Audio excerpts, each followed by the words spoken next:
Hello and welcome back to Gunpla News. I'm your host, Second Soundwave. Yes, that's right, I can finally talk again, at least for a little while now, so without further ado, let's quickly catch up on what's happened since I've been gone. So, first of all, we got a sort of official poster-style image of the Premium Bondi Zeta Plus C1.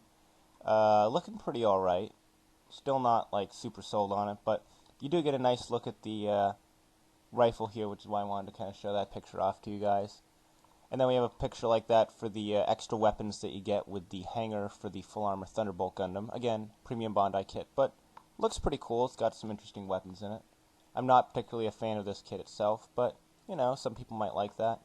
Then we got another shot with the whole hanger there, looking pretty cool. We got a bunch of new images for a lot of things, because this is the start of the new month, September. So first off, we got some box art. So here we have the Scramble Gundam in the most generic pose possible, but, you know, it's still pretty cool Gundam design. I'm actually still liking that a lot. Shia Quanta doesn't really even look like it's actually done in the same art style as the rest of the Build Fighter stuff, but okay. Then we have the Back Weapon System Mark III, which looks way better on the Strike than it does on the Lightning, as evidenced by this box here. And then we have the Bear Guy Pretty, which it's exactly what it looks like. And then there's the bust of Setsuna F. Seiei, looking pretty cool. And that is it for new box art. However, we do have a new poster-style image for the Fumina figurized bust. And it looks like this will be the first figurized bust to include alternate option parts, in that you can actually build it with or without the jacket, which is pretty cool, I have to say. And there looks like there's a lot of detail put in this one, too, even though it isn't quite on model to the show. And then there was another sort of aftershock of Gunpla Expo stuff on the 25th, so we saw some better shots of the real grade build strike, and the shoulders are still weird, but it does have some nice detail.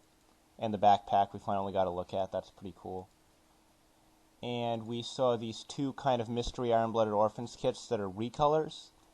We got like a dark blue Grace Ritter, and then we have one of the new kits that they put out, which we have names for, by the way. I'll get into that in just a second, but it was one of the new kits that they just announced for Season 2, or at least fairly recently, and it's like in kind of a silver, or not even really silver, just pretty much just flat gray and yellow. I would put money on those being Premium Bondi, just because they're straight up recolors, and we don't really know anything about them yet. And then we have several different pictures of the Transient Glacier, and in every single picture the color scheme is slightly different. I'm really honestly not sure at all how this is going to finally look. But then again, it's based off the manga from what I understand, so I suppose it would make sense that they don't quite know how the colors are supposed to be. But, I mean, for starters, we got this picture here from the Expo. And then, you know, that's already looking pretty different than the picture we saw before. And then we have the official images, and even then it's looking slightly different, and I have to say a lot more badass, too. I'm really liking it. And we got a nice close-up look at the back, too, so that's cool. And then, finally, we have names and official images for everything. So, you know, Re-100 Bawu. I showed this off last time. I didn't talk about it because I was sick, but I'm loving the detail on it. I'm not going to get it just because I'm fine with the high grade, but it is still a really awesome kit. I'm very happy they made that. Then we got some shots of the gun cannon early types, still looking super cool, super cool. I just now noticed that it uses that claw hand for the shield, kind of neat. It almost looks like it's going to use those same arms that the, the prototype Goaf did, that can kind of switch out and stuff, but I don't think so. It looks like just normal gun cannon arms, which is a shame. It's also going to be the same 2,000 yen as the Gundam local type, so kind of overpriced. Still going to get one, though. And then we got pics for all the stuff here, so we got the Lightning backpack, and they're showing it off on the Zeta Gundam kind of pressed up against it, and it looks alright, but it still should have been blue. Then we got the Strike Freedom, which is looking really nice, and the backpack expanded looks really cool. It's got the double-bladed beam saber and the double rifle. They're pulling out all the stops for this, and I love it. And at this point, we are almost done, but there is just a couple more things I want to talk about, and one of those is, like I said earlier, the names for the IBO kits. We finally have names and nice clear official images for all of them, so I'm just going to go down the line. Gundam Gujion Rebake Full City. I have no idea. I don't know why they would call it that. Yugo. This is that one with kind of the white cowl over the head that looks really weird.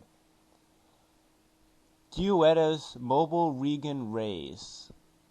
Okay, so apparently Gyueta is going to be a character possibly from one of those other Yallarhorn families that they kind of mentioned in the first season but didn't really delve into, because there were 7 of them and you only see 3 of the 7 families. So I'm thinking Gyueta might be from one of those other families.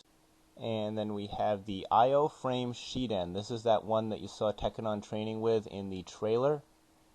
And it looks like Weapon Set 6 is going to be pretty awesome, because it'll actually have alternate faces for the IO Shiden, and a baseball bat, because why not? And cannons, and sword, and stuff, and it just generally looks like a really cool set, actually. I'm liking that a lot.